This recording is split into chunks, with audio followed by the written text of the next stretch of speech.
Starting off this countdown, we have the secret underground community. Believe it or not, but there is a group of urban explorers that like to hang out in the Paris catacombs. They call themselves the Cataphiles, and they sneak into the tunnels, evade the police, and then go exploring.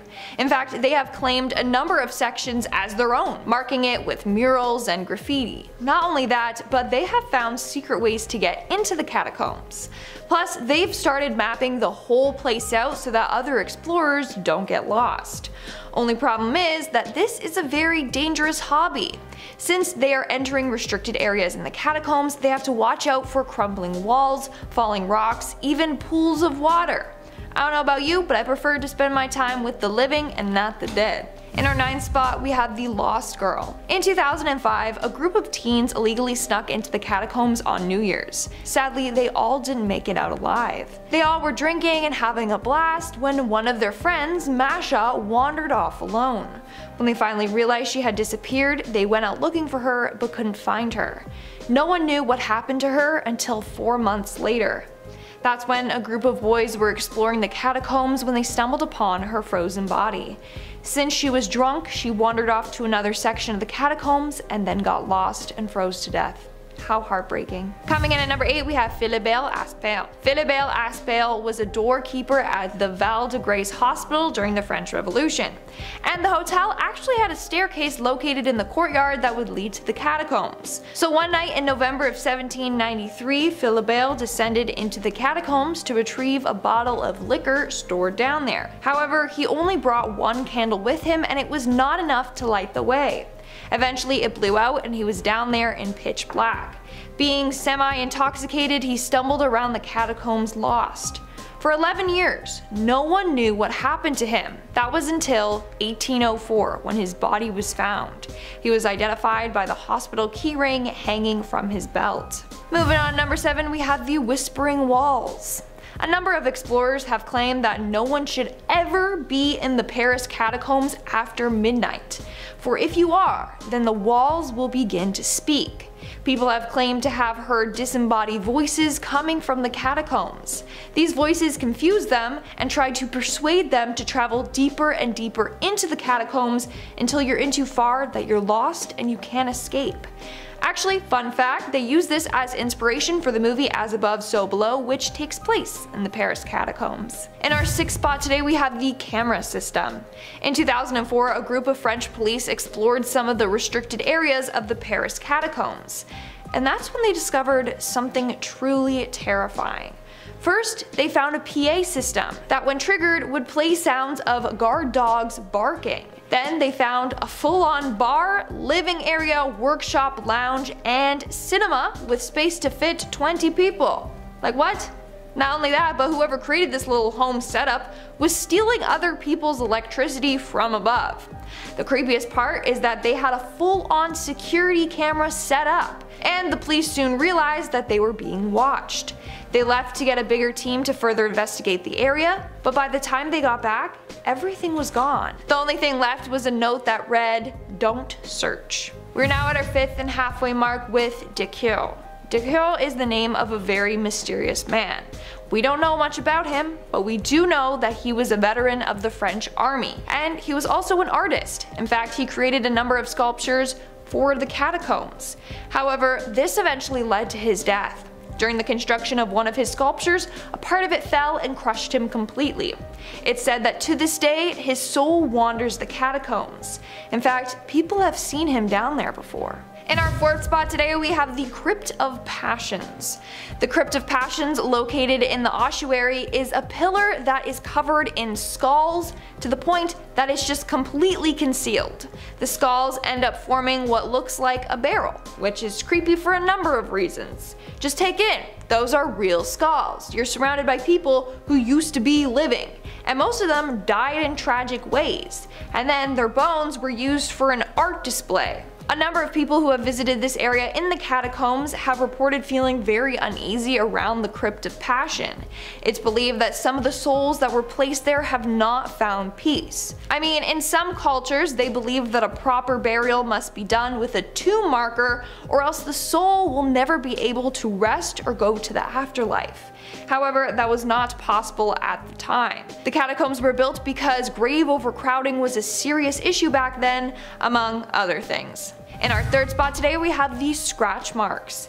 There's this really creepy area in the Paris catacombs where it's just a wall of scratches. Like, it looks as if bodies rose from the dead and tried to scratch their way out.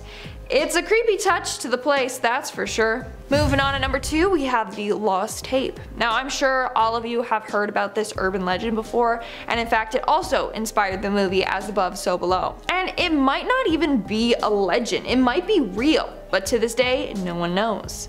Once upon a time, in 1990, a weird dusty camcorder was discovered in the catacombs. The camera appeared to have been there for quite some time, so they decided to inspect it. What was found on it was very disturbing. The video was of an unidentified male explorer wandering around the catacombs. While down there, we see him interacting with the skulls around him. But then something spooks the man and he ends up growing paranoid and panicked. At one point, he drops the camera and just runs away.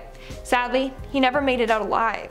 This tape contains the final moments of his life. And in our number 1 spot today, we have the criminals. In 2017, it was discovered that a group of robbers used the catacombs to break into an apartment. Basically, they figured out that the catacombs were right under an apartment vault. So they drilled their way in through the limestone and entered the apartment to steal over 300 bottles of vintage wine.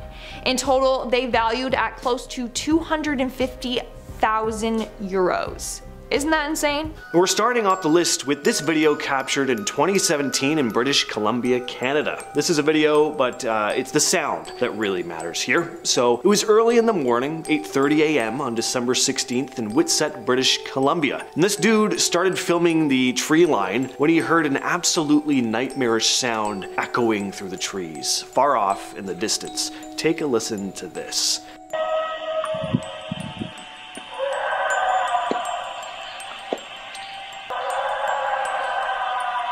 How frightening is that? Now sure, there are a lot of animals in British Columbia. One commenter said this sounds like it could be a mountain lion call. Not sure about that myself. I've never spent time in British Columbia, to be fair, but I've watched videos of mountain lion vocalizations and this doesn't sound like that to me. But what do you guys think? To me this sounds like a banshee. Could also be an elk. Elk makes some pretty creepy noises.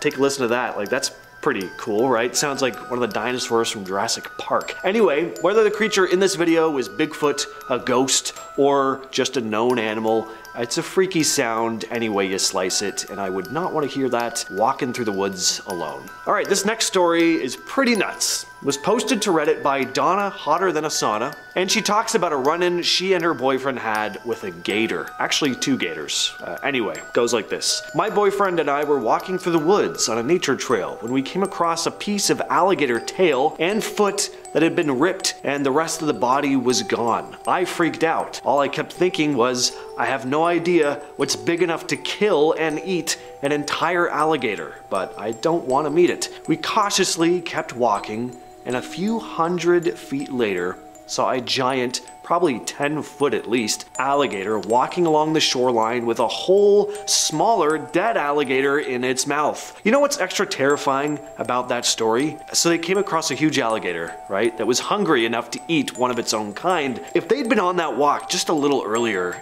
may have found them instead. Freaky stuff. Next up, we have the incredibly odd case of the Oakville Blobs. So the Oakville Blobs case was a very bizarre incident that happened in Oakville, Washington in 1994, and I cannot believe I've never heard of this case until today. Like, where have I been? What have I been doing with my life? So this is basically the real life version of the blob. These gelatinous like globs started falling from the sky, and the even scarier part is that they weren't just harmless goo. The blobs actually started making people sick. They experienced symptoms like nausea, dizziness, and respiratory issues. And when scientists looked at the blobs under a microscope, they found something even more strange. There were human white blood cells in them. Cells from our immune system. were in these gooey raindrops. Like, what? What is this? How have I not heard of this before? And if you're hoping for some kind of closure to this story, that's too bad, because they've never been definitively identified. Alright, I got some cool Bigfoot footage for you next. This list is gonna be a bit all over the place, but you know, hey, the world's forests are just full of surprises. So this piece of footage was taken by Todd Standing, who's captured some pretty intriguing Bigfoot footage over the years, but this may be his most convincing. Here he saw an ape-like creature peeking out from a tree root, and he was able to focus in and get some pretty clear footage of its face. Take a look. Just look at the skin, the blinking eyes, like the subtle movements. It looks like a real face to me. Now, could it be a guy painted up with some fake fur attached to his head? Maybe. I mean, this could totally very well be a well-executed hoax. But there's also a chance it could be a real animal, too. Next up, we head to the Hessdalen Valley in Norway to discuss unidentified lights periodically spotted in the sky since the 1930s. The Hessdalen lights are this mysterious glowing phenomena that show up in the Hessdalen Valley. Sometimes they're seen during the day, sometimes at night. They can be white, yellow, or red, and have been seen above and below the horizon. They can last for just a few seconds or go on for more than an hour. Sometimes they zip around really fast, other times they sway back and forth, and occasionally they just hang in the air. The lights became especially frequent between 1981 and 84, happening up to 20 times a week. People started traveling to the area hoping to see them, but by 2010 the sightings had decreased to about 10 to 20 per year. In 1998 though, the Hessdalen Automatic Measurement Station, or the Hessdalen AMS, was set up in the valley. It was designed to keep track of and record the mysterious lights when they showed up. Until this day though, they're still not 100% sure what causes them.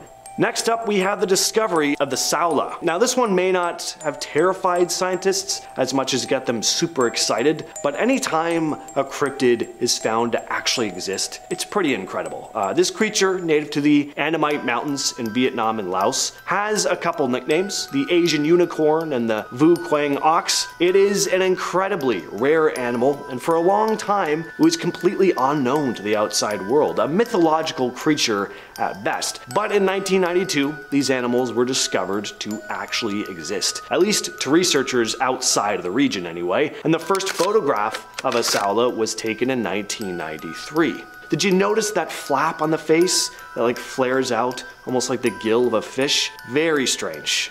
Cool animals. Next up, we have the whale in the jungle. And no, that's not some bizarre figure of speech. There really was a beached whale found in the Amazon jungle in 2019. This was an incredibly unexpected discovery made on Marajo Island at the mouth of the Amazon River. A 36-foot humpback whale weighing 10 tons was discovered all the way up into the jungle. The whale was a 12-month-old calf and was hidden in the undergrowth about 50 feet from the sea. So experts were pretty confused about how the whale made its way so deep into the jungle. One possible explanation is that rough seas might have tossed the creature out of the water and into the woods, but those must have been some pretty powerful waves. Darlene Silva from SEMA, the Brazilian Environmental Department, explained that the whale was found because scavenging birds were circling above the hidden carcass in the bush. Renita Emin, a marine specialist, was pretty surprised by the find as well, saying, "We're still not sure how it landed here, but we're guessing that the creature was floating close to the shore, and the tide,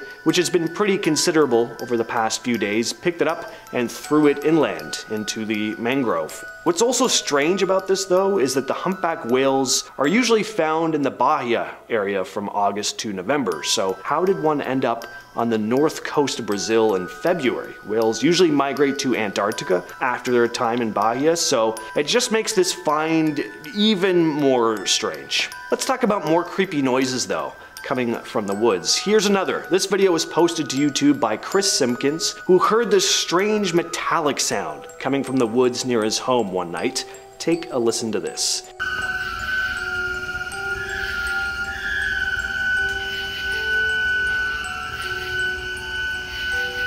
Yeah, that's a bit creepy, ain't it? The video was taken on September 6th, 2016 at about 8 p.m. in North Smithfield, Rhode Island. In the video description, Chris dispels some theories people had about what the sound could have been, writing, "There was almost no wind last night. We've lived here for a year and never heard this before. Even during the windiest of days, there aren't any trains nearby. And the background noise is just crickets/frogs in my yard, and maybe me crying a bit behind the phone."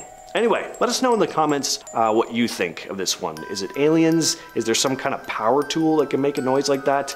Let us know what you think. Now, this next story may not sound like much to some of you, but I find this one pretty unsettling, and I wanted to throw it in. I think some of the scariest things we can come across is the absence of anything. Complete silence and isolation. And Reddit user I Don't Care, I Like Dogs made a post about exactly that. They write, "I live in a really remote part of Alaska. I think the scariest thing I've ever encountered is how silent the woods tundra can be in the dead of winter. I'm talking like I feel I'm about to go insane quiet. It's absolutely unnerving. I became hyper aware of my heartbeat and my breathing. It sounds like an effing airplane taking off. And I know a lot of people will say, oh, it's because a predator was nearby. No, man, some places up here just have nothing. That's what really freaks me out. I am absolutely alone in this one spot. I could drop dead and no one would ever find my body." And yeah, I just find that kind of unsettling. And finally, we have the lost city of Z. Percy Harrison Fawcett was a British explorer who set out in 1925 to find the lost city he called Z in the Amazon rainforest. Fawcett believed this ancient city held all these untold riches and a sophisticated civilization. Accompanied by his son Jack and friend Rayleigh Rimmel, Fawcett ventured into uncharted territory never to be seen again. The expedition vanished without a trace, and there were tons of rescue attempts, including one by famed aviator Charles Lindbergh, but no sign of Fawcett or his companions has ever been found. One theory is that Fawcett just died as a result of like all the harsh stuff out there in the jungle. Could have been eaten by an animal or something. Definitely very likely, but there's a more interesting and more intriguing theory that he and his crew may have actually found this lost city deep within the Amazon where they started a new life, living happily ever after down there. Over the years, there have been expeditions that set out to uncover the fate of Fawcett and the lost city of Z, but the Amazon is dense and dangerous, and to this day, the fate of Fawcett and the existence of this lost city still a mystery. Starting us off in our top 10 spot, we have apple fossils. Yeah, how cool is that? Fossils of modern day fruit. Apple specimens were found in a Neolithic site in Switzerland, and they date all the way back to 3160 BC. Archaeologists found an apple seed from the first millennium BC in the Tian Shan mountain in Kazakhstan, and this is where it is believed that the modern fruit that we all know and love originated. But how did they become famous all around the world, and the superfruit that sparked the saying, "An apple a day keeps the doctor away"? Well, archaeobotanist Robert Spangler, not Egon, from the Max Planck Institute for the Science of Human History, combined the apple fossil and other archaeological evidence with genetic studies comparing our modern day apple to the original apple. He concluded that early human civilizations, just like today and other animals, spread apple seeds all around to continue to grow the delicious fruit. So there you go. Early humans, I thank you for apples, apple juice, and most importantly, apple pie. Coming in at number 9, we have the swimming Spinosaurus. For years and years, the dangerous and mean-looking Spinosaurus was believed to have been able to swim by archaeologists and scientists, but they never had any hard proof, because there weren't enough fossils to prove this hypothesis. And you know what? The only almost full specimen that humans found was destroyed during a bombing raid in the Second World War. But just recently, scientists analyzed the ancient beast's tail bones and discovered that its tail was actually broad and paddle-like according to the journal Nature. They had the perfect tails for swimming. A paleontologist at the University of Detroit Mercy said that this discovery is the nail in the coffin for the idea that non-avian dinosaurs never invaded the aquatic realm. This dinosaur was actively pursuing prey in the water column and not just standing in shallow waters waiting for fish to swim by. Damn, that's pretty cool. Coming in at number 8, we have an ancient Neanderthal string. Oh, cool. Back in December of 2020, scientists discovered the oldest known direct evidence of fiber technology using natural fibers to create yarn. This might not seem like a crazy huge discovery, but it's actually pretty big. Discoveries like these help us understand just how high the cognitive abilities were of the Neanderthals and what their abilities were during the Neo-Paleolithic age. Bruce Hardy and colleagues discovered the string in Abri du Maras, France, and date it back to 41,000 to 52,000 years ago. It was only 6 millimeters long and consisted of 3 bundles of fiber that most likely consisted from the inner bark of non-flowering trees, such as conifer. It would have taken great understanding of not only the use of these fabrics, but also the growing patterns of these trees that they would source the materials from. They also believe that these Neanderthals needed to have a decent understanding of mathematical concepts and basic numeracy skills to create bundles of fibers. So Neanderthals may have been smarter than what we have been giving them credit for, so I'm sorry guys. Coming in at our number 7 spot, we have migrating duck dinosaurs. Say what? The dinosaur called Asnabia odysseus was recently found in an area of the world where it should not have been. Not the actual dinosaur though, just a fossil. Dang it. Fossils of the old large duck dinosaur were unearthed in Morocco just last year. Nicholas Longrich, a paleontologist at the University of Bath, said it was completely out of place, like finding a kangaroo in Scotland. These duckbills evolved in North America and eventually migrated to South America, Asia, and Europe. But Africa was of course an island continent 66 million years ago, during the period that this dinosaur was alive. So how exactly did it get there? Did it just float its way there, or could it swim? I highly doubt this swimming theory because these guys had arms relatively close to the T-Rex, which means they were basically useless, but who knows? Maybe I'm just underestimating these prehistoric beasts like I underestimated the Neanderthals too. Coming in at number 6, we have a Neolithic structure. Archaeologists from the University of Bradford discovered a large prehistoric site at the Durrington Walls near Stonehenge in England just last year. The archaeologists found a series of Neolithic shafts that date around 2500 BC and stretch for 2 kilometers around the Durrington Walls and Woodhenge monuments. The shafts were 10 meters in diameter and reached a depth of 5 meters. Researchers and archaeologists believe that these large and mysterious shafts were used as a boundary and a way to guide worshippers to the monuments. The team discovered 20 shafts and originally believed them to be the natural features and just hollows and chalk, but thanks to a large geophysical study, the pattern was determined over the large landscape and researchers were able to connect the dots. Stonehenge has been a site of many explorations for years and years, with much of its purpose and history still up for debate. So anything that helps bring more information to this ancient site is always welcome to me. Coming in at our halfway point at number 5, we have a Jurassic Park creature in amber. Jurassic Park is finally going to be real, guys, and as much as I love that, I also am incredibly terrified because I have seen all of those movies and it never ends well. Why do we keep doing it? But luckily for me and all of you, I'm just kidding. But a creature was found in amber just like the mosquito in the movies. A 99 million year old piece of amber from Myanmar was found containing what was believed to be one of the smallest dinosaurs ever. Well, now it's believed to just be a lizard, but a weird one at that. This weird creature is bird-like in appearance and has 100 razor-sharp teeth and weighs just 0.7 ounces. Now, no matter what the creature inside is, this is a wicked cool discovery of a prehistoric animal that might just lead to our very own Jurassic Park. Or maybe not, but never say never. Coming in at our number 4 spot, we have big game female hunters. Most historians and scientists agreed that big game hunters way back in time were all men. But guess what? They might be wrong. A 9,000-year-old female hunter burial ground was found in the Andes Mountains in South America. Other than the female humans, they also found a hunting toolkit with projectile points and animal processing tools. Usually any objects buried with humans at the time would be objects that accompanied the deceased for most of their life. Kinda like super sentimental personal belongings. It was confirmed that the bodies found were indeed female after analyzing the dental protein in the bones that they found. Later throughout North and South America, researchers found 429 individuals from 107 different sites. Out of those individuals, 27 were associated with big game hunting, and out of those 27, 11 were female and 15 were male. So it sounds like things might have been more equal between men and women back in the day. At least way more than what we thought. So when did this sex inequality start? Well, it probably wasn't with the mean big game women hunters, that's for sure. Starting us off in our top 3, at number 3, we have the Reaper of Death, also known as the T-Rex's cousin. And guess what? This beast is Canadian. This dinosaur is 79.5 million years old and is the oldest named Tyrannosaurus on record from North America.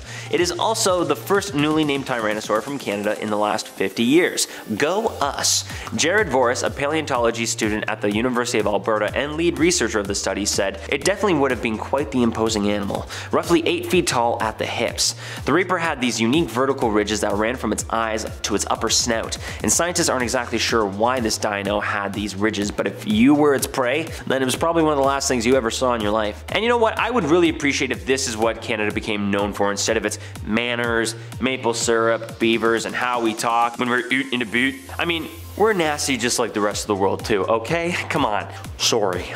Coming in at number 2, we have a giant woolly mammoth discovery. Back in 2020, archaeologists discovered a giant Ice Age structure built from the remains of at least 60 mammoths at the Kostenki-Borshevo Archaeological Complex. The giant structure was in a circular shape and had a diameter of 12.5 meters and was built around 25,000 years ago. That was at the peak of the Ice Age. It was also when communities were mostly mobile hunter-gatherers. This makes the monument one of the oldest known mammoth bone structures ever in comparison to the other structures that have been found and that date back to only 22,000 years ago. You know, only 22,000. It's basically an infant. There was a total of 51 lower jaws and 64 individual mammoth skulls that were used to construct the walls of the 30 by 30 feet structure. Let me emphasize here, folks, these bones are incredibly dense and heavy, which means building these structures would have been super tiresome and strenuous. So give it up for my ice peeps, but also for the mammoths. Thank you for the shelter. And finally, coming in at number 1, we have the missing link. Just recently in June of this year, researchers from the Tel Aviv University and the Hebrew University of Jerusalem identified a new type of human ancestor at the Nesher Ramla site. These human remains date back to 140 to 120,000 years ago. Researchers named this species the Nesher Ramla homotype. They named it this because of its obvious location, but also because they believe this was one species that mated with the Neanderthals and archaic Homo species, which then led to the development of us Homo sapiens. This species of humanoids were very different from us nowadays. They had a completely different skull structure, no chin, and very large teeth, and as I said earlier, scientists believe these guys were the missing links in human evolution. It also helps us understand the migration of our early ancestors, which is always a fascinating question to answer. Just where did we come from, and once we were here, how did we get here? Who knows? And we're starting off this list with Gaburo. In the Sahara Desert in Niger stands Gaburo, consisting of 8 archaeological sites. It was discovered in 2000 by a team of researchers led by Paul Serrano. The graveyard dates back to the Holocene period, about 10,000 years ago. The site gave archaeologists a wealth of info about early human societies in a once habitable Sahara. There were tons of burials there, both human and animal, giving researchers a small window into the lifestyle and burial practices of the people who once lived there. It looks like there was a mix of hunter-gatherer and farmer communities. Human remains, along with cattle and other animals, showed that there was a coexistence of early humans and domesticated animals in the area. The graveyard's location is now an arid desert, but at one time it was a lush, lively area with lakes and vegetation, and the aquatic and land fauna in the grave sites showed that there was a shift from a healthy green environment to the desert landscape of today. All of this is really cool, but I don't think I need to do a lot of explaining as to why finding a vast area in the desert full of buried human bones would also be kind of eerie. Number 9, the 6-foot catfish. In 2017, a previously undiscovered prehistoric species was discovered, buried in the sands of Egypt. It was named Quarmatus hitanensis, which was basically a massive sized catfish that was swimming around 37 million years ago. It was actually 6.5 feet long, which is horrifying. And anatomically, these things were basically identical to modern day catfishes, just scaled up, of course. Not the scariest prehistoric sea creature by a long shot, because call me crazy, but I actually think catfish are kinda cute. But any animal larger than your average human being is just kinda intimidating to me, even if they are cute. And at number 8, we have the Nabta Stones. The Nabta Stones are a collection of ancient structures located in the Nubian desert. This formation of stones date back around 6,000 to 7,000 years ago, during the late Neolithic period. The site was first discovered in the 70s by a team of scientists led by Fred Wendorf, an American archaeologist. The Nabta Stones are a series of these flat granite slabs and megaliths arranged in a circular and semi-circular pattern. The stones vary in size, some weigh several tons. It's still a bit of a mystery as to what they were used for before. Some scholars think they were used as an early form of a calendar. The alignment of the stones with specific astronomical events also means that the ancient people who built them had a sophisticated understanding of astronomy and were capable of precise measurements. The stones are also associated with the ancient cattle cult that existed in the region. Archaeological evidence suggests that people who built the stones were farmers who relied on cattle for their livelihood. The stones feature carvings and depictions of cattle showing the importance of these animals in the religious and cultural beliefs of these ancient people. But the exact purpose of the stones, the identity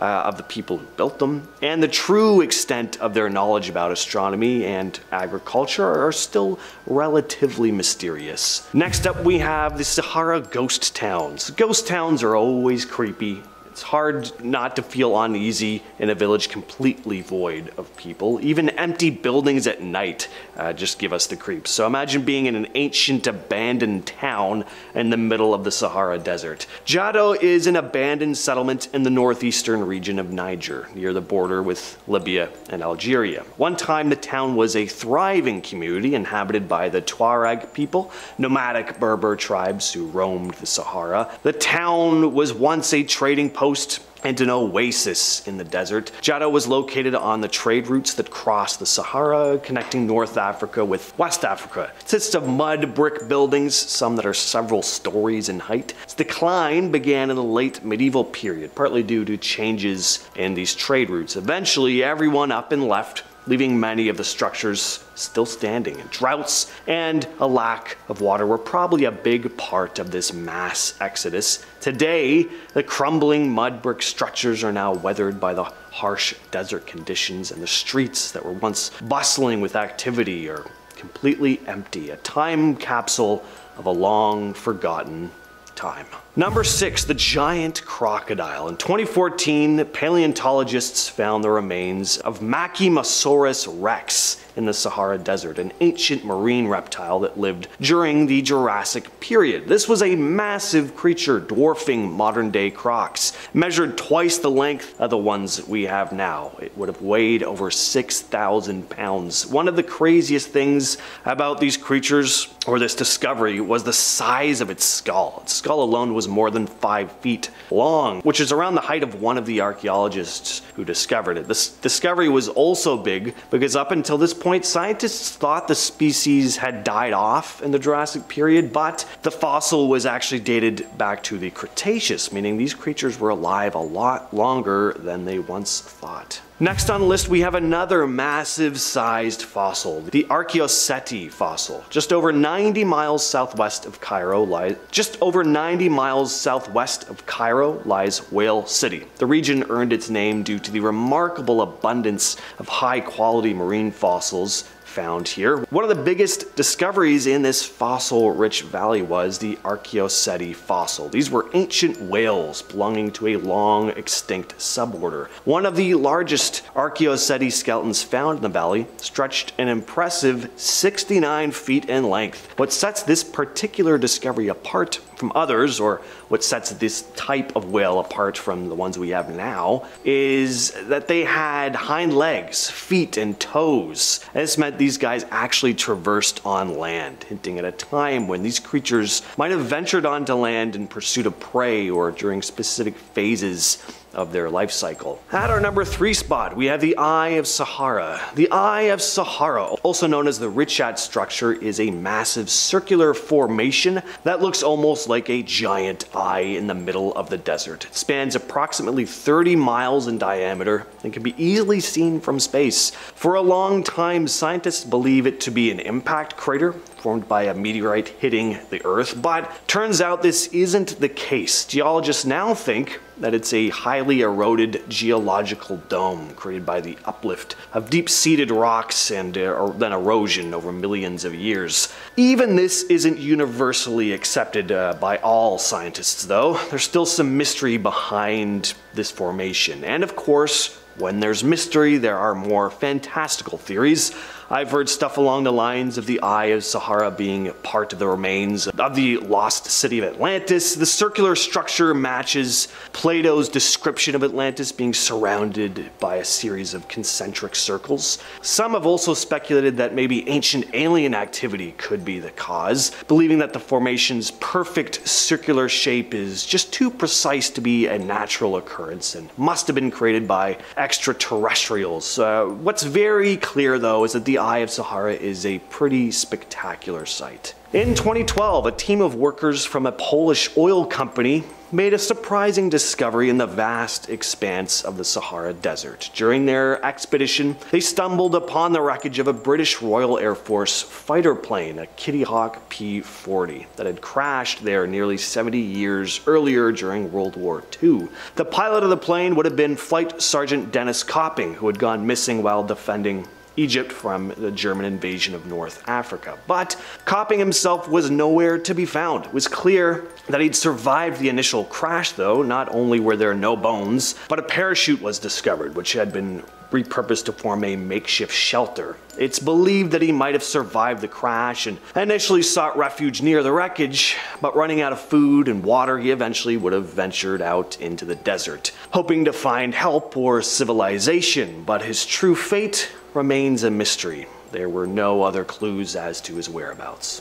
And finally, we have another long-lost city, Timgad. Timgad, located at the edge of the Sahara Desert, is an ancient Roman city in present-day Algeria. The city remained hidden beneath the sand for nearly 1,000 years. Founded by Emperor Trajan around 100 AD, Timgad was strategically positioned as a military colony, a vital outpost in the Roman Empire's network. The city's layout was meticulously planned. It had a grid system with well-defined streets, public buildings, and residential areas. Timgad thrived for several centuries. It had impressive structures, a grand arch, a theater, basilicas, temples. But Timgad started to decline at the fall of the Roman Empire. The city succumbed to economic challenges, it was invaded. Eventually the city was abandoned, gradually fading into obscurity, buried beneath layers of sand. It wasn't until the 19th century that the ruins were rediscovered by European archaeologists, and what was left of the city was remarkably well preserved. Coming in at number 10 is Rocking Cradle. This Reddit user said, "I was exploring a large abandoned hospital complex and came across a house on the property. I assumed it once belonged to the head of the hospital and his family, as the complex was incredibly isolated and a self-sustaining place. We climbed through a downstairs window, and the house is in fairly decent shape and mostly empty, all apart from an old cradle. It looked Victorian, like it had been lifted off an old-fashioned pram or stroller. Very gothic looking, if I'm honest, and definitely not the kind of thing you would see anymore. We walked past and made some standard 'that's creepy' comments and quickly checked out the rest of the house. We have to go back through the cradle room to get out the window, and as we walk in, I stop in my tracks. My friend asks what's wrong and then sees for himself. The cradle has moved several feet and is rocking. There's no breeze, and even if there was, that thing is heavy enough to have left slight scratches in the wooden floor. We heard and saw no one else in the area, and I still cannot explain it." Yeah, that's a no from me. Ugh. Number 9. Organs. This user said, "We went to an abandoned woman's prison that's pretty much fallen apart by now. Me and some friends were walking by moonlight and occasionally our phones. We're walking the path, and right smack in the middle are several piles of organs from small animals. Like 6 to 7 piles, hearts, lungs, kidneys, and possibly the liver. They all looked pretty fresh, they weren't decayed, and they were still pretty moist. Now there wasn't any blood around or obvious tracks/footprints. We noped out of there with quickness that night." Then when people in the comments of this post responded saying maybe it was an owl or hunters, they replied by saying, "I don't think so. This was close to a production plant residential area, like so close to a stray bullet could strike a house. But even the best hunter spills blood or hair around. Plus there weren't any tracks/prints. Yeah, that sounds extremely unnerving and downright scary." Number 8. Untouched property. This user said, when I was younger, I broke into a very small abandoned house near my uncle's cottage. The owner of that house was the man who had passed some 20 to 25 years ago. The whole place was completely untouched, so I'm pretty sure the last people to be in there before me were the EMTs who locked up after they took away the body. The bed where the guy passed was unmade and messy. The pillow and the blanket were half eaten by moths. Same with the clothes hanging in the forest. Floor was covered in rat poop. There were dirty dishes in the sink, which were stained yellow. On the bedroom table, there was an open book and some others stacked next to it. Other than that, it seems like the guy was completely broke since there was nothing else in the house. No photos or documents, no TV or radio, no extra furniture. The doors and windows were locked, so no one else had been there. The man had no relatives, according to my uncle, and was only 45 to 50 years old. Now that's just absolutely crazy that the property just sat there lost in time. Number 7. Possessed music box. This online user said, we were out exploring around 11:30 at night in the middle of a forest. We stumbled upon an old abandoned house, and it didn't seem too creepy at first until we stepped foot inside. Everything was pitch black and boarded off. Turning on our phone flashlights revealed scattered all across the floors in every room, along with tons of dolls. Now the creepy part was when we ventured into the basement. The moment I turned the corner, went down the stairs, and looked in the basement, I heard a music box start playing from the other end of the room. Needless to say, the three of us bucked it out of there as fast as we could. Yeah, music boxes are inherently creepy, but nope.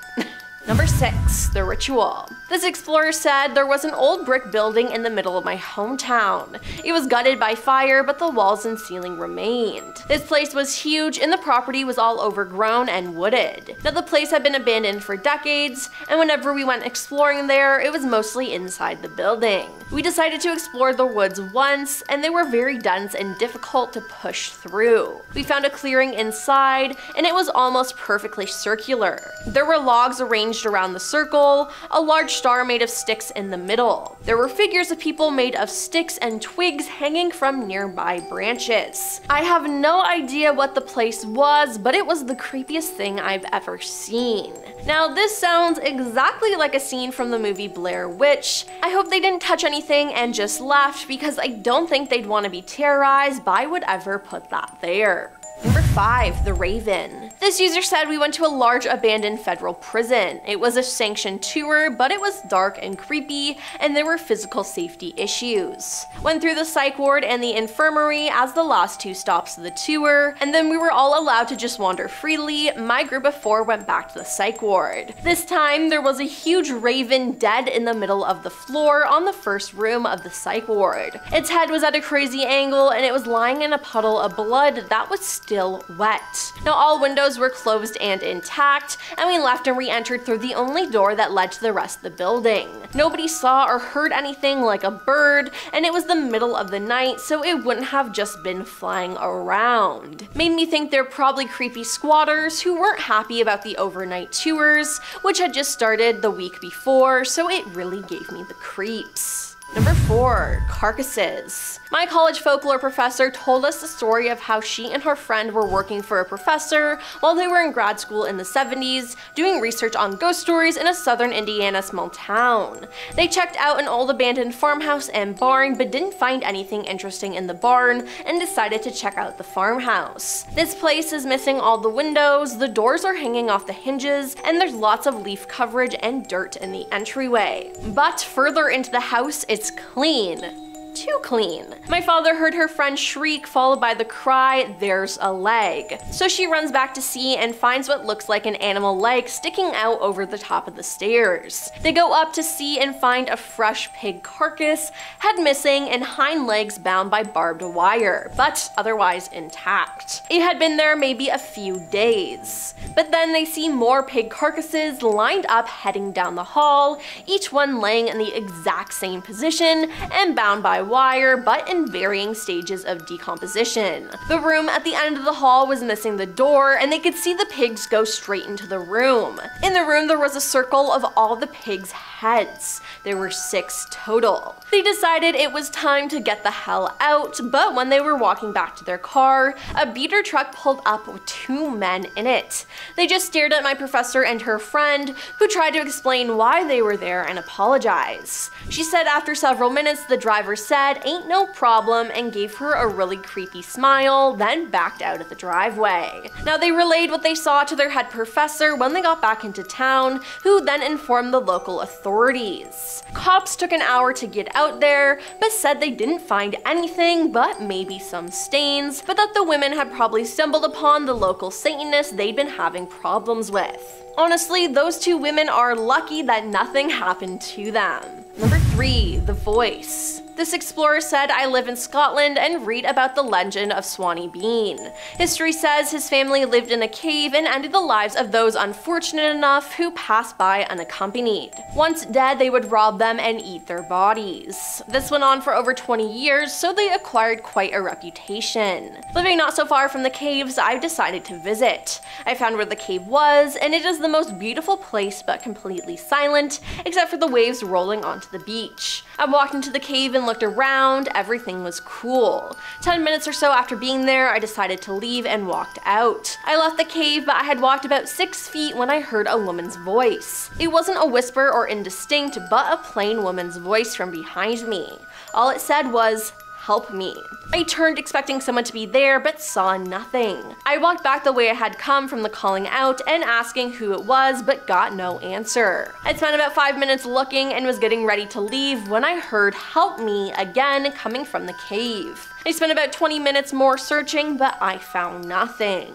What I heard was real, and I cannot explain it. Number 2, the dripping noise. This user said, "I went to an abandoned old hall ballroom building with my friends. We went there fairly often over the years, always checking out some other areas of the building. One thing I remember about that building was that eventually we would always start to hear something like a leaky faucet dripping water into a basin. But the thing was, the sound was never there when we entered the place. It always started after we had been there for a while, sometimes 10 minutes, sometimes 40, sometimes 90, but eventually the leaky faucet sound would be heard throughout the building.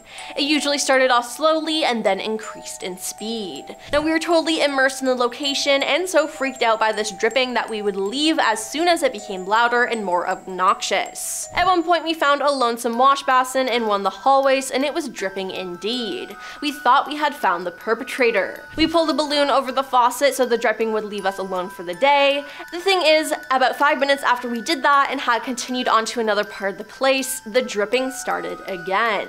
Freaked out, as usual, we left. And coming in at number 1 is Chainsaw Clown. This user said, "One night we headed through tunnels and we saw some creepy graffiti, including an ornate piece that said hell with an arrow pointing down a corridor. Our group of about 10 said let's go to hell and we went down. The graffiti got more and more horror show-like as we traveled, and sometime later we turned a corner. I'm towards the back of the group, so some of this is secondhand, but I heard my buddy Ken yell, 'Holy sh!' and the crowd starts surging back towards me, and I hear a chainsaw starting and revving. Ken says when he turned the corner, there were a bunch of these Satanist weirdos gathered in a dead end, all in costume like they just spilled out of a Halloween show. One of them started a chainsaw and they all rushed at the group. Cue to the next few hours, alternatively wandering lost and hiding in the tunnels, while periodically hearing the sound of a chainsaw in adjacent tunnels. Now I suppose I'll never know if these clowns were actually psycho or if they just thought it was cool to scare people that ventured into their tunnels, but at any rate, once we all found our way out, it was a quiet caravan home. Coming in at number 10 is Cincinnati Subway. In the 20th century, Cincinnati decided to build a subway system after canals quickly became, well, a nuisance. The plan was made in 1912 to build a 16-mile rapid transit rail system in a loop around the city, with a branch going underground and heading downtown. More than 80% of citizens said yes to the new railway, but work on it didn't start after World War I on January 28, 1920.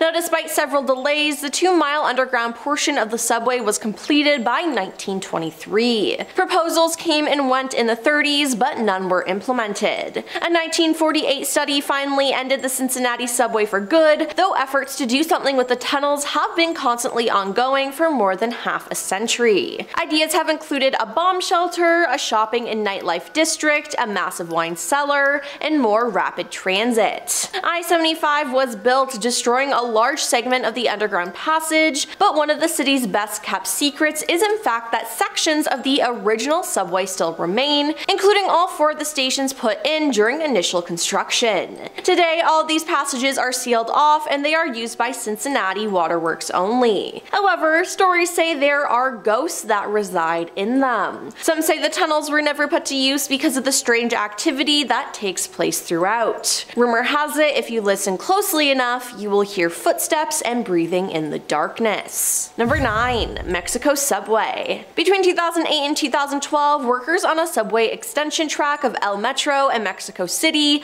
uncovered a number of human skulls dating back to the Aztec imperial period. They appear to have been part of a skull banner, which is a rack where skulls of sacrificial victims were proudly displayed. The grisly find included 2 male skulls, 1 female skull, and weirdly enough, a dog skull. All the skulls had characteristic proportions, allowing them to be mounted on the rack, which is odd considering that most sacrificial victims were men, and sacrificial skulls of animals were rare. Regardless, finding that is just straight up creepy.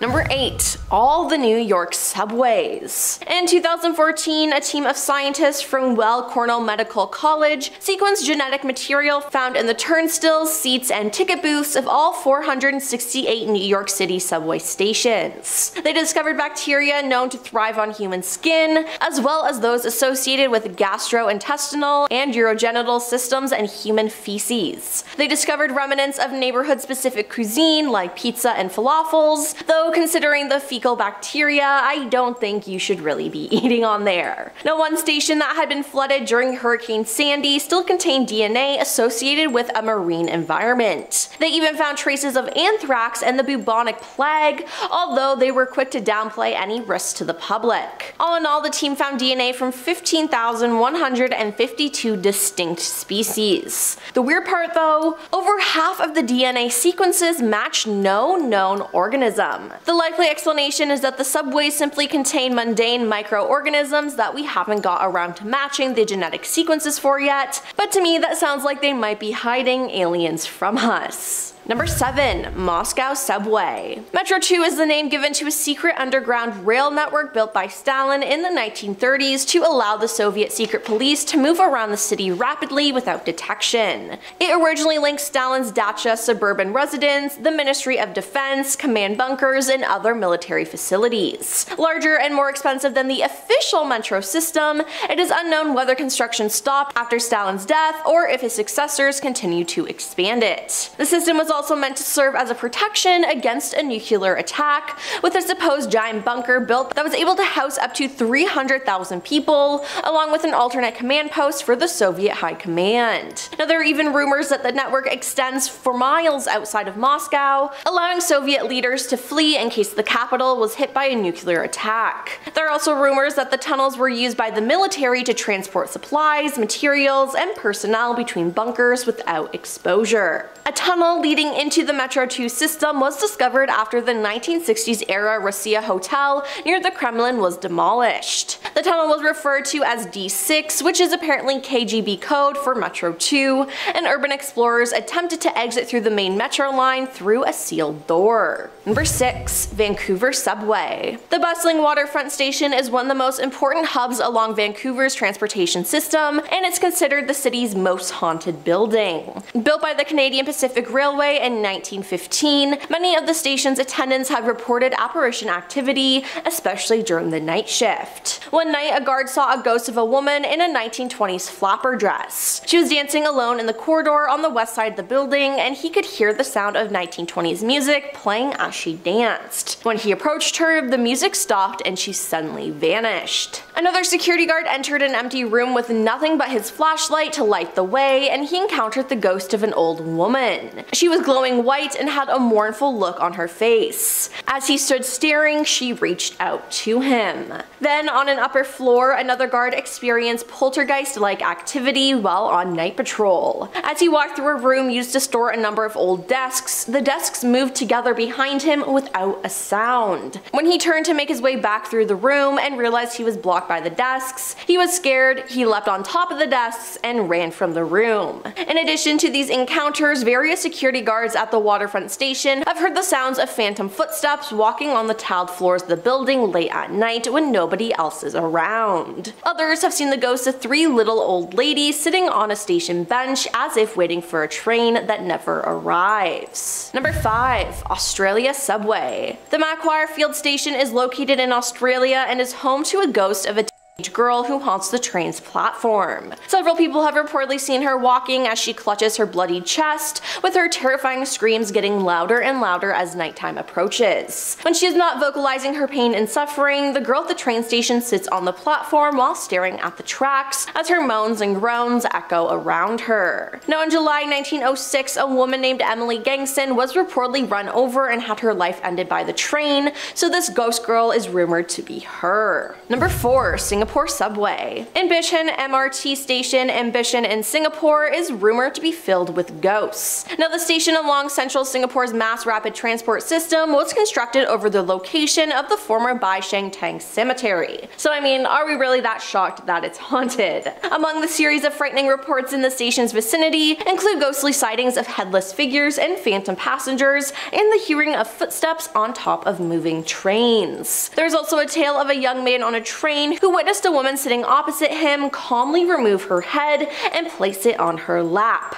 Yeah, I would have lost it if I were him. Number 3. Ireland Subway. One of the major railway stations in Dublin, Conley Station, has a history that provides plenty of reason to suspect supernatural activity at work. The train station, which first opened in 1844 as Ammon Street Station, was bombed during World War II in 1941. Multiple reports of poltergeist happenings were spread, including one incident in which a night watchman spotted a soldier walking along the platform on the security camera. After playing the security footage back, the soldier was nowhere in sight, and instead a group of pigeons were in his place. Doors have been known to open and close of their own accord, and there have been claims of poltergeist activity at the station over the years. Number 2. India Subway. This station in a village of West Bengal's Parula district hosts the spirit of a woman in a white sari who dances on the train platform. It's rumored that the woman died during a railway accident along the tracks. In 1967, a railway employee gave an eyewitness report of the sighting of the woman. The next day, he told people about it, but they ignored him. Now, a seemingly first-hand account of the incident was published with details of what had actually happened at the time. Then, weeks later, he was found dead, presumably by the ghost. The real trouble started when the dead bodies of the station master and his family were found in their quarters. The station was subsequently closed as trains stopped making halts there due to alleged paranormal phenomena. The station was subsequently closed for 42 years until its reopening in 2009. And coming in at number 1 is New York Subway. Again. Now, City Hall Station, also known as the City Hall Loop, is an abandoned subway station in New York City. It was a part of the original line of the Interborough Rapid Transit Company, IRT, which opened on October 27, 1904. However, the station's unique design proved problematic for the longer subway cars that were introduced later. As a result, it was closed to regular passenger service on December 31st, 1945. Now, it's said that this place is haunted as during the construction of the station, station,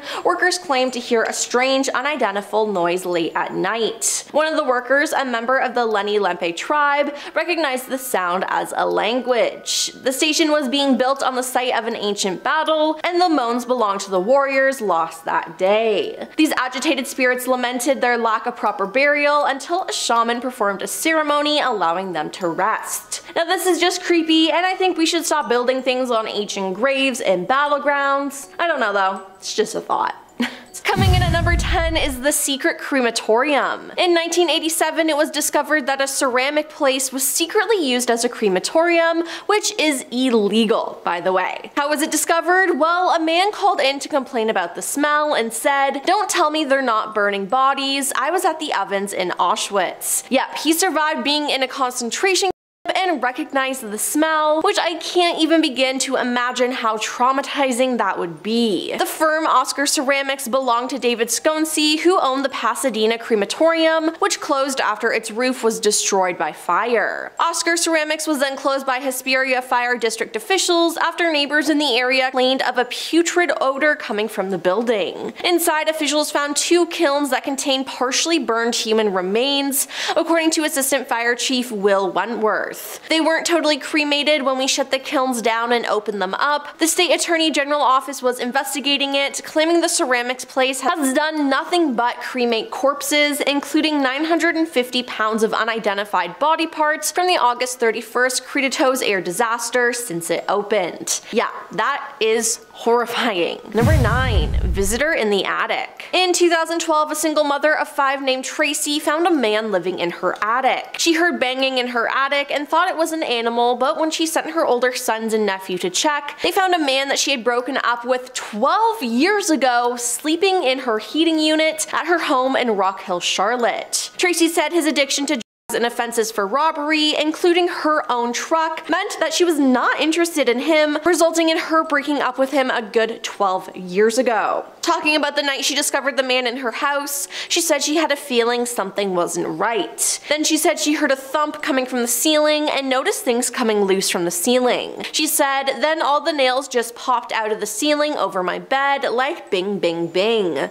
I thought there was some poltergeist stuff going on."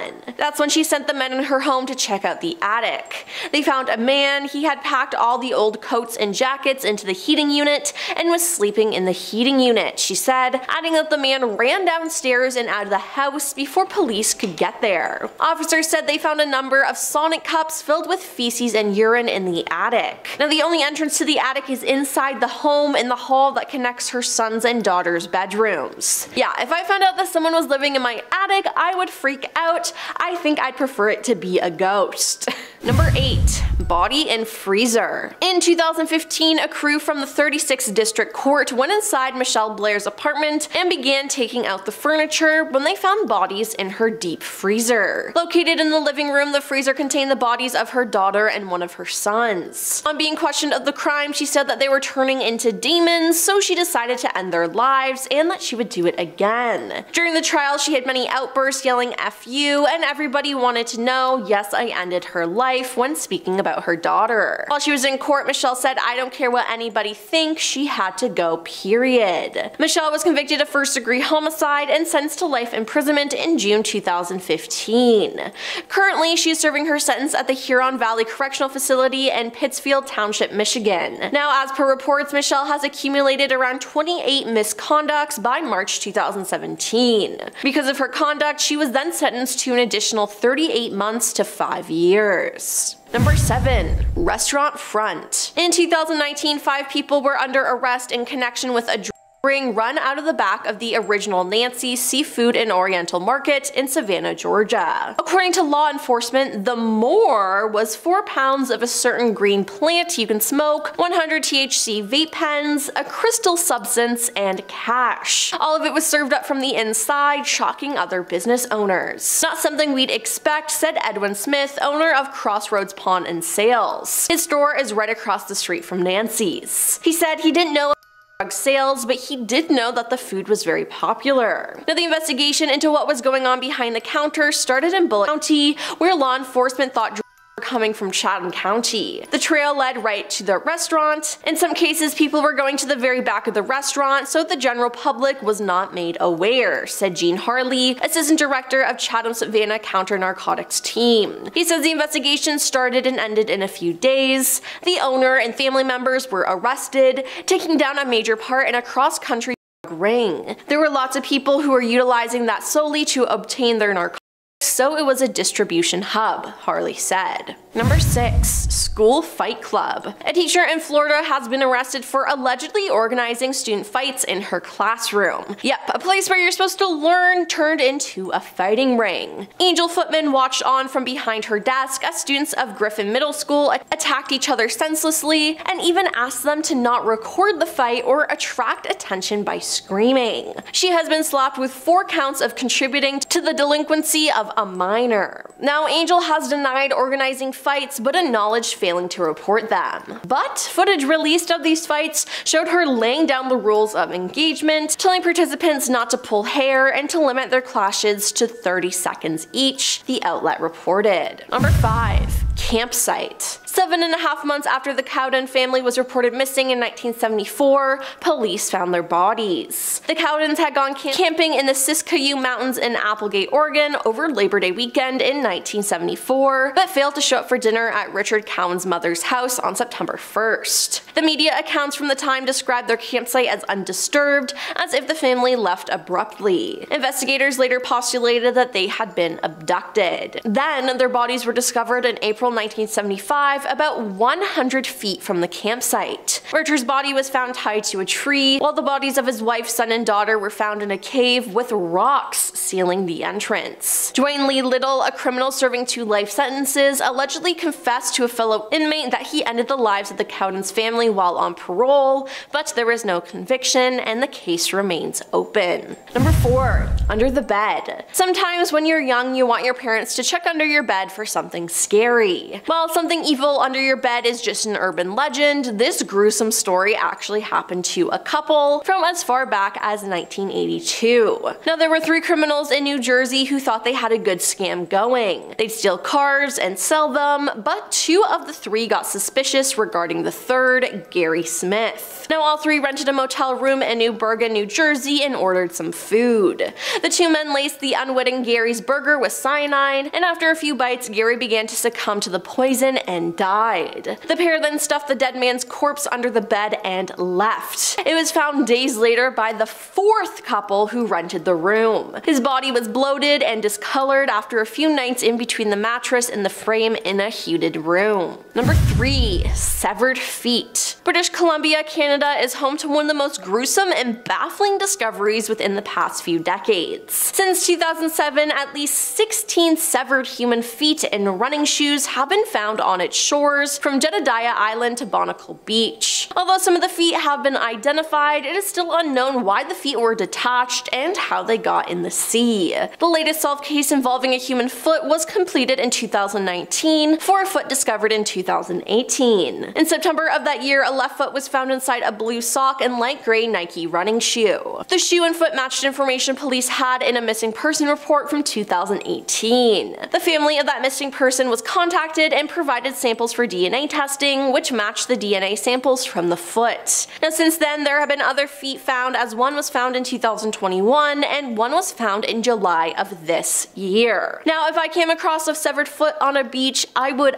absolutely freak out. Number 2. Mouse in food. Health and safety is really important in the food industry, but it seems like a Subway in Lincoln City, Oregon didn't really care, as customers may have unknowingly been eating spinach tainted by a dead rodent. Yep, you heard that right. Matt Jones, who discovered the dead animal and his friend Jay's sandwich, took a photo of it. His first reaction was to laugh because he was in utter disbelief about what was in front of him, but his friend, on the other hand, was obviously revolted at the sight. According to the staff of the establishment, Jay wanted some spinach on his sandwich. The employee who prepared the food scooped the last bit of spinach out of the batch and slapped it onto the sandwich. Now, that scoop contained the rodent. This means that everyone who ate spinach from that that batch came into contact with food contaminated by a dead animal. The state health department said that the episode didn't put anyone in danger of becoming sick, but it sure did make an impact on the business's name. Health inspectors had consulted with physicians about the circumstances and concluded that the risk of becoming sick would be very low. I would never eat there again if that happened to me.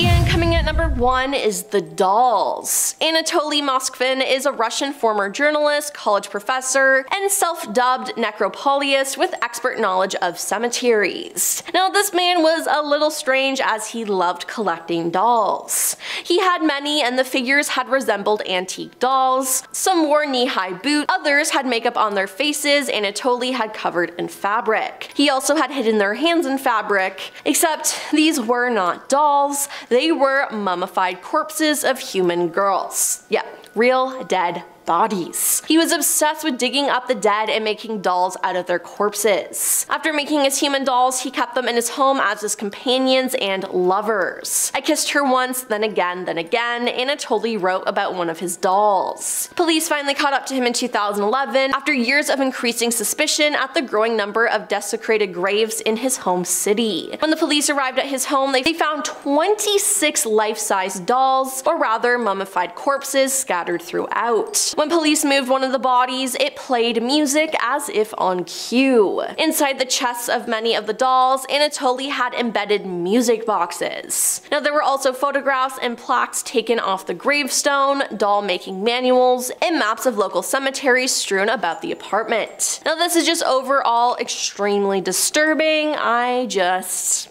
can't.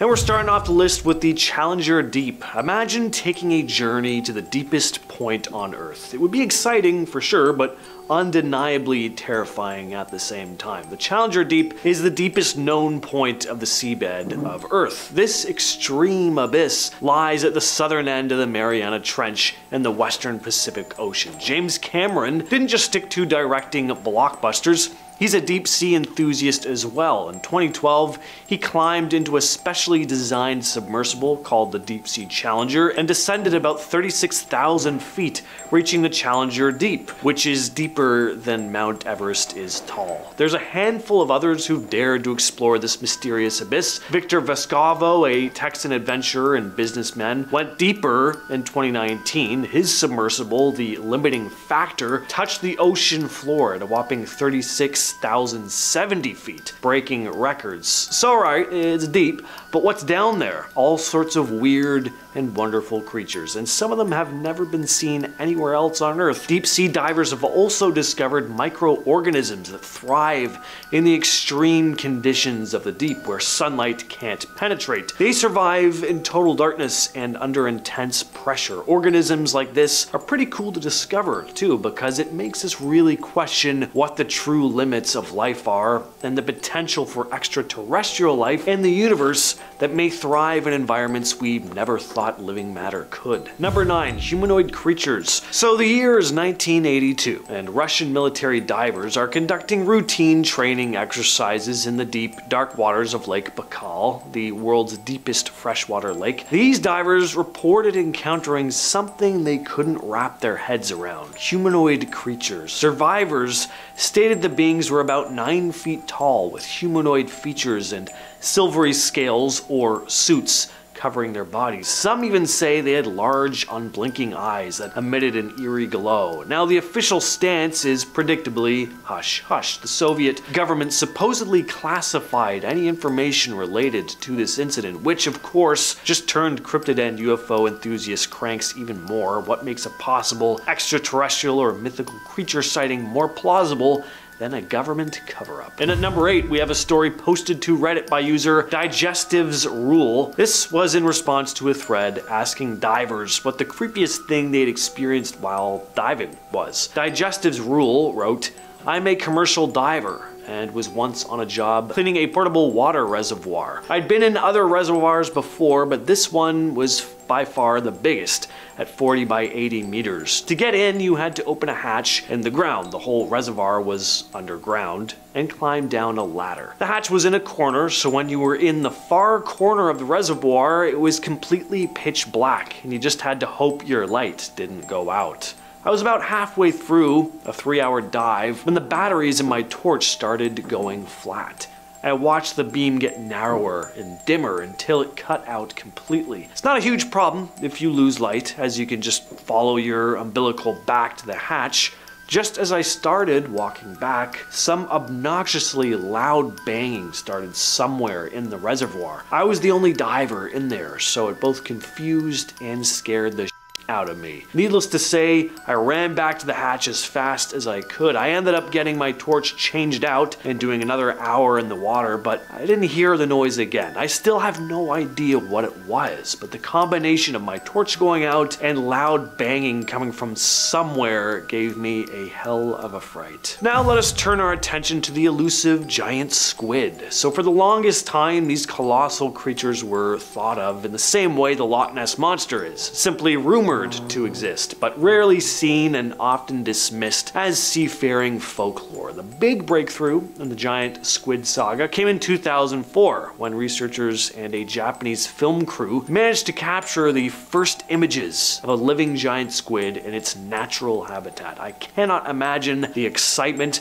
They basically stumbled on a real-life sea monster. The series of images were a game changer, proving that these creatures weren't just the stuff of sailors' tall tales. Then in 2012, another significant moment occurred when scientists managed to capture giant squid footage for the first time in its natural habitat. This time, submersibles were used to spot the creature. So what makes giant squids so fascinating, other than how elusive they are? Well, they're colossal. Some individuals can reach lengths of up to 43 feet with eyes the size of basketballs. Speaking of giant stuff, let's talk a bit about giant isopods. The giant isopod is a crustacean that inhabits the Mariana Trench and other deep sea environments. They kind of look like an oversized pill bug. These things can reach lengths of over 16 inches. Thank God these things were designated for deep sea environments. I've always thought potato bugs are actually kind of cute, but they would not be cute if they were 16 inches long. Don't have the time for that kind of thing scuttling around my apartment. Giant isopods are scavengers feeding on the remains of dead animals that sink to the trench floor. Their slow metabolism allows them to survive on limited food resources in the deep sea environment. Next up on the list, we have underwater pyramids in Cuba. There is a lot of controversy surrounding the so-called underwater pyramids off the coast of Cuba, discovered by oceanographer Pauline Zalitsky and her husband Paul Weinswig in 2000. These structures lie at a depth of around 2,000 feet. So when images of this underwater site were first released, people looked at them and were like, that looks like some kind of underwater pyramid or something. Are these structures that maybe are part of some ancient lost civilization? The mysterious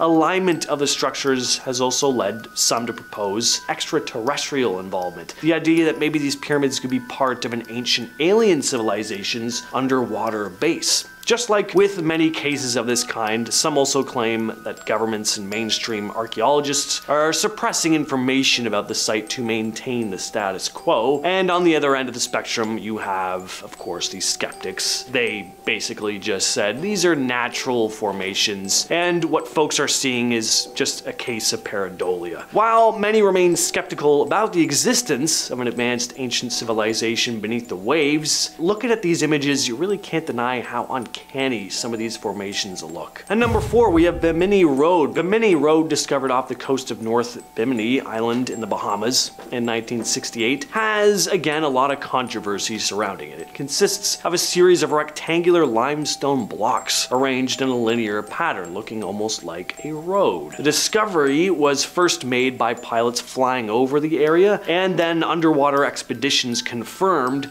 the existence of the submerged structure. Now, according to mainstream scientists, Bimini Road consists of beach rock, a result of sand and shell fragments cementing over time. So many of them believe it isn't man-made, but there are more interesting theories. Some propose an Atlantis connection, that maybe the structure is a remnant of the mythical lost city. There's just too many straight lines and right angles in the formation for it to be some natural occurrence, and there are theories not linked with Atlantis, the possibility of some other advanced prehistoric civilization predating the known cultures. And because the internet exists and there are people with all kinds of crazy ideas all over the globe. There are even more outlandish theories about this formation, some claiming technological anomalies associated with the stones, like unusual magnetic fields and unexplained energy readings. Alright, back to some mysterious creature stuff though, the yellow belly sea monster. On September 11th of 1876, Captain John K. Webster and James Anderson aboard the Nestor saw something they'd truly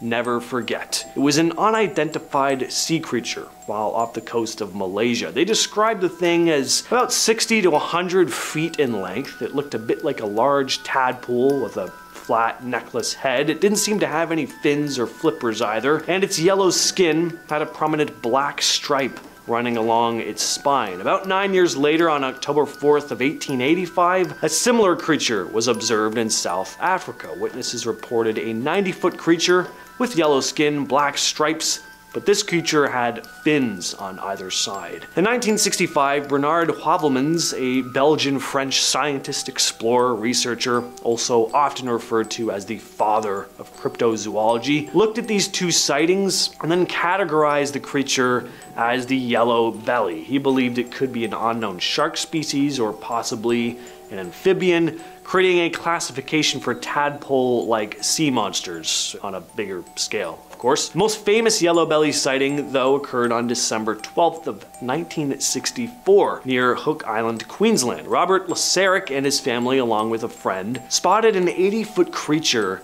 in the shallow water. At first they thought it was dead because of a visible wound, but it opened its mouth and began swimming towards their boat. The creature had smooth, dark skin with brown stripes, no visible fins or teeth, and slit-shaped pupils. Then the family just got out of there. At number 2, we have the underwater Stonehenge. Off the shores of Lake Michigan lies an intriguing underwater discovery known as the underwater Stonehenge. Researchers came across the site while using sonar technology to explore the lake's floor. The underwater formation features a cluster of stones arranged in a circular or horseshoe-type pattern, looking a lot like the renowned Stonehenge in England. In terms of the mainstream scientific world, experts propose that the stones may be natural geological formations. That always seems to be their go-to. People will be like, ah, look at this, and then they're like, it's natural, it's natural. While others think that this site might hold evidence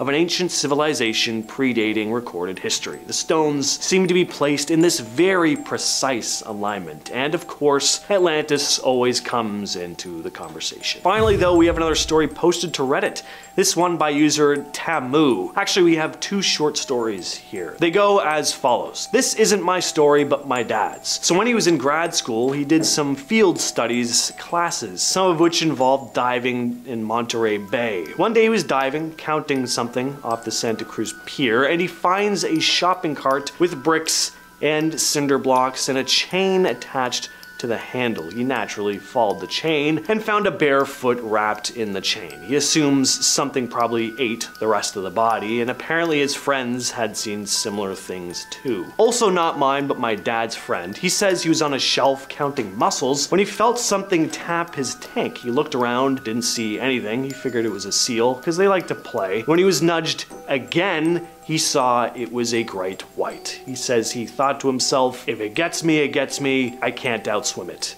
Now, I don't know if he was actually that chill. I sure wouldn't be, but that's how he tells it. So that second story really gets me. Like, the foot is super creepy, but turning around to see a great white right next to you, and you're in its habitat, and you just have that acceptance of like, there's nothing I can do in this situation. That is fear on like a true primal level. Yeah, spooky. Starting off this countdown, we have the head transplant. So scientists have discovered a way to transfer a head from one body to another.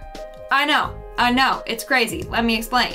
So Italian surgeon Sergio Canavero managed to attach a smaller rat to a larger rat and still kept the rat alive. The rat was still fully functioning.